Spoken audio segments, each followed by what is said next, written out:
Welcome up! Today we're talking about totalitarianism. Coming up.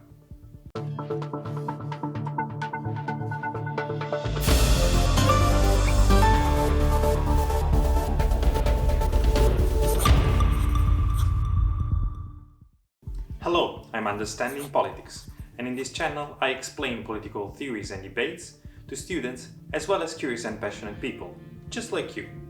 The question of today is, what is totalitarianism? The short answer is a peculiar form of authoritarian state emerged in Europe during the 20th century. While there has been a debate between historians on the broad applicability of the term to systems that were widely different, similarities tend to surpass differences. In fact, the concept of totalitarianism is usually extended to both fascism and communism, who fall at the different ends of the left-right spectrum. As suggested by the word, in totalitarianism, the control of the state on the life of any of its individual citizens is close to total. It was the Italian dictator Benito Mussolini who coined the term totalitario to describe the new fascist Italy of the 1920s. He described the concept as all within the state, none outside the state, none against the state. In this system, every aspect of human life becomes politicized. There is a complete disrespect for citizens' rights and the rule of law. Yet you may notice how these are features of any authoritarian state or dictatorship. So what makes totalitarian states unique? A first distinction characterizing totalitarian states is ideology. While in fascist Italy and Nazi Germany ideology was less important than in the Soviet Union of Stalin, generally ideology has a far stronger impact than in any other authoritarian state. A second dimension is propaganda. In liberal democracies, propaganda has a negative connotation and is perceived as a distortion of information. On the contrary, in totalitarian states, propaganda is a key issue of the functioning of the system. Hitler even created the Ministry of Propaganda, where appointed Joseph Goebbels. In totalitarian states, there is a peculiar tendency to discriminate a part of the society, identifying it as an enemy, be it Roma, Jews, socialists, communists, or the bourgeoisie. Totalitarianism makes often use of terror to make its population more subservient. It also makes a great number of victims. Think about the gulags or the concentration camps, or think about Pol Pot's Cambodia. In a totalitarianism, the single party is much more relevant than in any authoritarian state. Even the military, that usually plays a key role in dictatorships, is a tool of the party. Leaders are fundamental as they impersonate the state and the party, but while the charisma of leaders may be true, it is often an exaggeration generated by specific state policies that end up creating a cult of personality. Normally, authoritarian states allow a limited pluralism, but this is not the case for totalitarian states. In this system, different opinions are not allowed, not even in the same party.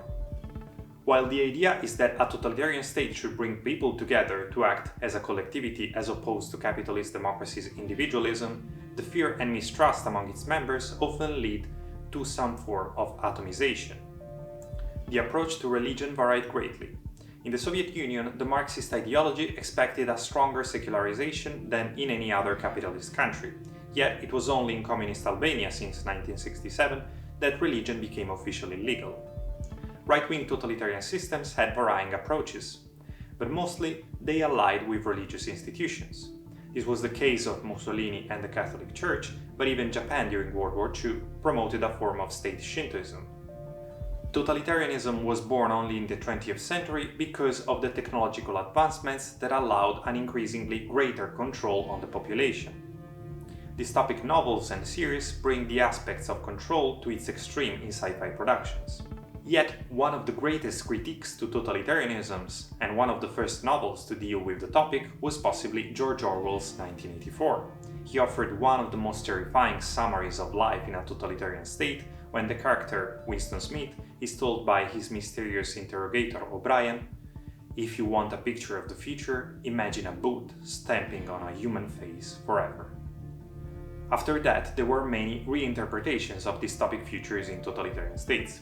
V for Vendetta in comic books and movies, or Margaret Atwood's The Handmaid's Tale that focused her reinterpretation of totalitarianism on gender issues. As you may know from my previous videos, among the greatest thinkers who reflected on totalitarianism, there is the political philosopher Hannah Arendt, whose most famous book is indeed The Origins of Totalitarianism. Other relevant thinkers include Carl Friedrich and Zbigniew Brzezinski, authors of Totalitarian Dictatorship and Autocracy. As anticipated, their work was highly debated by historians because of the comparison between fascists and communists, which are, according to Eric Hobsbawm, like swallows and bats. Don't ask me who's who. But in the end, everyone agreed on the usefulness of totalitarianism as a concept, as long as it is used in a flexible and open way. The lecture is over. As usual, you can find the sources in the references section of this video description. Thank you for watching.